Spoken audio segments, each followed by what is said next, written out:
सत्तयो विसृतं राक्ष वह पुत्रो न संतति। नवम स्कंद की कथा सुनने मात्र से ही आपके वंश में वृद्धि होती है। सो नवम स्कंद की कथा को अवश्य सुनना चाहिए। प्रबोधासम शिक्षाणाम दाहित्वम करणो मत इच्छाकु, जिसकी नाम है इच्छानु कथा। जो आपके इच्छा को, आपके वंश को बढ़ावे, उसी का नाम है नवम स्कंद। कहते हैं त्रमंत्रे सिद्धितम विष्णु ब्रह्मो सिद्ध जनार्दन। ब्रह्मा जी के नाभि कमल, भगवान विष्णु के नाभि कमल से ब्रह्मा जी की उत्पत्ति हुई। ब्रह्मा जी के बेटा हुए मरीचि, हमने बताया ना 10 पुत्र थे।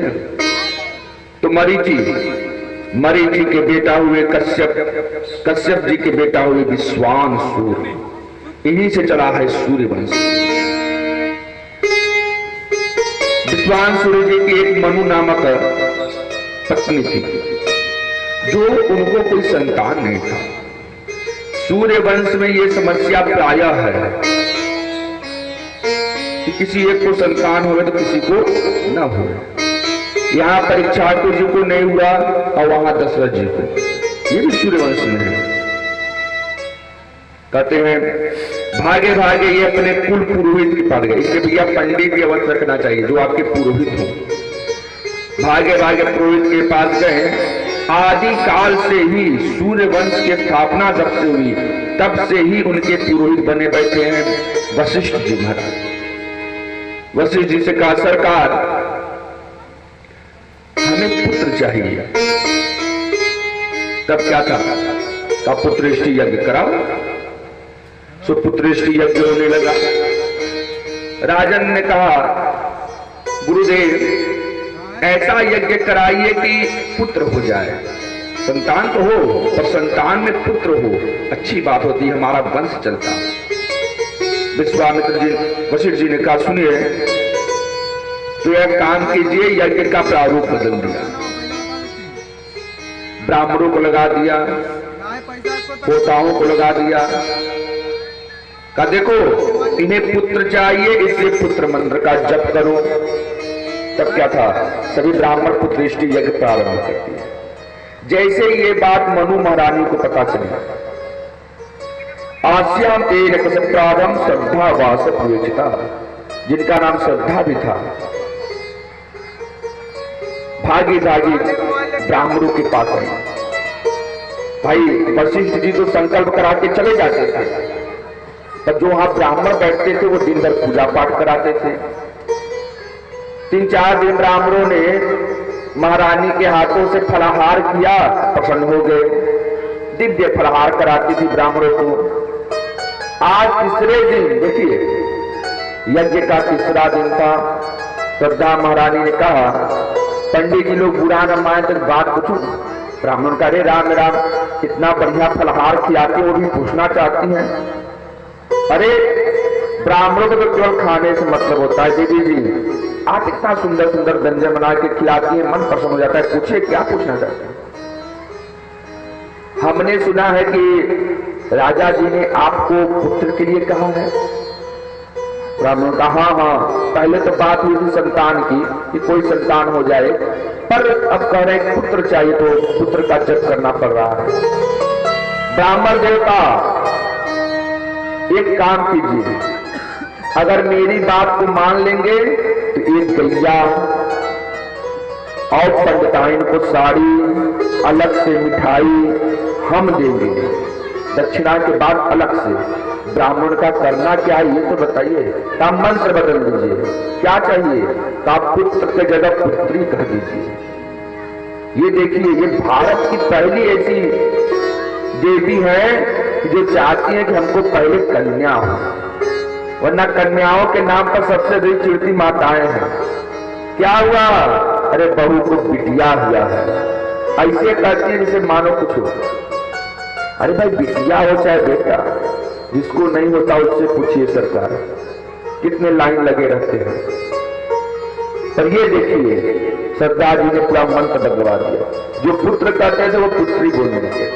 कालांतर में यज्ञ का फल मिल गया, गर्भवती हो गई, 10वें महीने में एक सुंदर कन्या को जन्म दिया। जैसे ही बात विश्वामित्र को पता चला, उनका माथा सटक गया। कहे ये कैसे हो गया? संकल्प हुआ था पुत्र का, ये पुत्री कैसे? भागे भागे वशिष्ठ जी के पास है। सरकार, बात हुई कि बेटा की बिटिया कहां से आ गई? तब क्या? आचार्य जी ने ब्राह्मणों को बुलाया। ए होता हो कहां लगाए? ब्राह्मणों ने क्या किया? ये पुत्री कैसे हो गई? ब्राह्मणों ने पूरी बात बता दी। सरकार, दक्षिणा तो फिक्स था कि दक्षिणा इतना मिलेगा, पर ऊपर से भी आ रहा था, तो हमने सोचा कि मंत्र पढ़ने में क्या दिक्कत है। और महारानी ने भी कहा था कि ब्राह्मणों का कुछ नहीं होगा। तब चलिए कोई बात नहीं, वशिष्ठ जी ने कहा चलिए देखिए भाई, कोई एक संतान होगा, उससे कार्य चलाइए। कहा नहीं महाराज, मुझे तो पुत्र ही चाहिए। वशिष्ठ जी ने कहा अरे पति पत्नी एक मत नहीं है क्या? एक को पुत्र एक को पुत्री कैसे हो सकता है? ये तो बताओ। कहा सरकार, आप ब्राह्मण देवता जब संतान पैदा करवा सकते हैं यज्ञ के माध्यम से, तो पूरा विश्वास है कि आप उसे बालक भी बना सकते हैं। तब क्या? वशिष्ठ जी ने तप किया और वही कन्या पुरुष रूप में प्रकट हो गई। वृद्धावासं किन्राजं प्रामत्तं किन्नम्बधि एकताहं चेभ्य तस्वोहाकिन संशया। तभी उसका नाम इक्ष्वाकु रख दिया गया। इक्ष्वाकु, इक्ष्वाकु, इसका तात्पर्य जो इच्छा से अपने आप को बदल दे वही इक्ष्वाकु। उन्हीं इक्ष्वाकु के आगे वंश की कथा सुनिए। जो कन्या थी वो पुरुष बन गई और उसका नाम इक्ष्वाकु रखा गया।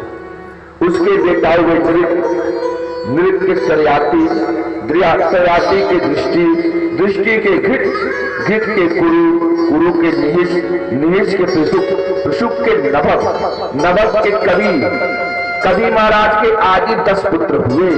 सूर्य वंश पराहतम वंशे कान सुरोचना। 10 पुत्रों में एक बिटिया थी जिसका नाम सुकन्या रखा गया।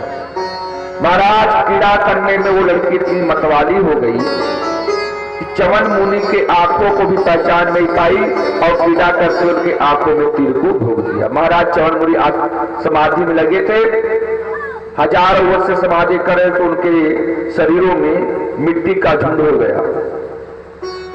सो खेल खेल में उनकी आंख को फोड़ दिया। बड़ा पश्चाताप हुआ। भागे भागे कवि महाराज आए और तुरंत अपनी पुत्री का विवाह च्यवन मुनि से कर दिया। ब्रह्मं कारितं चैनं नापत्यैव समबधिः। यौन अवस्था में अगर अपमान किया जाए वो क्षम्य नहीं होता, चाहे वो पुरुष हो चाहे महिला। अगर आप बुद्धिमान हो गए, आप ये जान गए कि आगे खतरा है और अपने शरीर के मतवाले में आकर के किसी संत और महंत का अपमान करते हो तो क्षमा नहीं होता। तो क्षमा मांगने के लिए क्या है उसका व्यवधान बता दिए। कहते हैं यौन प्राहम चैनम राहित्वम किनोमत। उन्हीं के वंश में आगे चल के सरियाती जी के रेवत जी के कुंभित और उनकी बेटी हुई रेवती। एक बेटा और एक बिटिया। वही रेवती जी का विवाह कालांतर में बलराम जी के संग हुआ। सत्यदीप हतायितम नभिकंभ सितम मया। उन्हीं के वंश में आगे चल के अम्बरीश जी हुए। अम्बरीश जी इतने बड़े राजा, चक्रवर्ती राजा थे, अब पूरी समाज बदल गई। हम आप लोग एक सरकारी नौकरी करते हैं तो सुबह 10 बजे जाते हैं, शाम को 4 बजे चले आते हैं,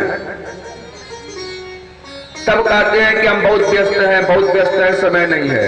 और सोचिए महाराजाओं के पास कितना व्यस्तता हो गया। पर अम्बरीश जी महाराज ने पूरी व्यवस्था बदल दी। अपने हाथे गेहूं धोया करते थे, चक्की पिसा किया करते थे, मंदिर को सफा किया करते थे, ठाकुर जी को भोग लगाया करते थे, तब जाकर अपने कार्य पर निकला करते थे। परम भक्त थे भगवान के अम्बरीश जी महाराज। वैष्णवानां उदुवाद, परम वैष्णव और परम भक्त थे। एक बार एकादशी आ गई, तभी वहां पर तेन आयु प्रसादात्वम करणम भाषितम मया, एक संतन का झुंड आ गया। उसी संतों में दुर्वासा ऋषि भी थे। दुर्वासा ऋषि ने कहा, हे महाराज, हम भी कल एकादशी के व्रती हैं, आज द्वादशी है, ब्राह्मणों को भोजन करा करके तब द्वादशी का पालन करो। कहो मस्तु, ब्राह्मणों के लिए दिव्य व्यंजन बनाया।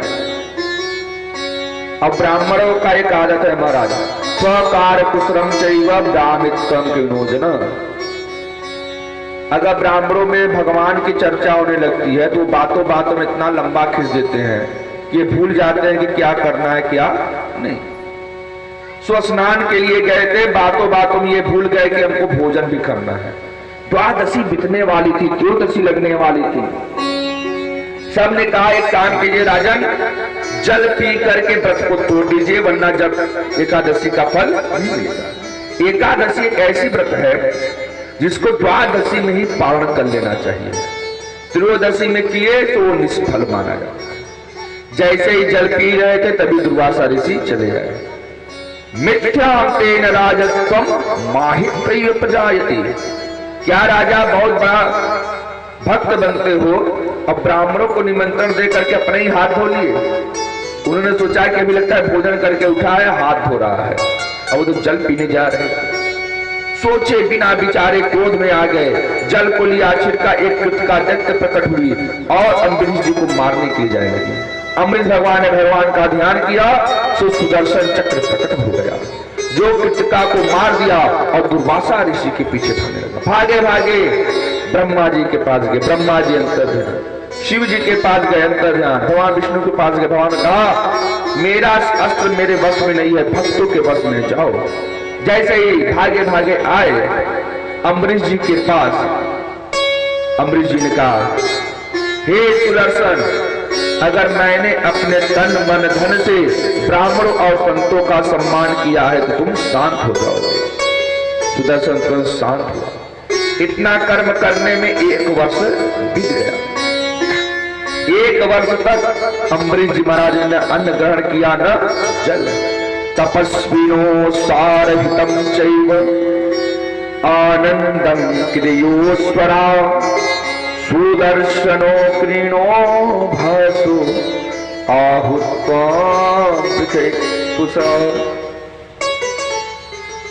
बहुत ऐसे ऐसे वंश हैं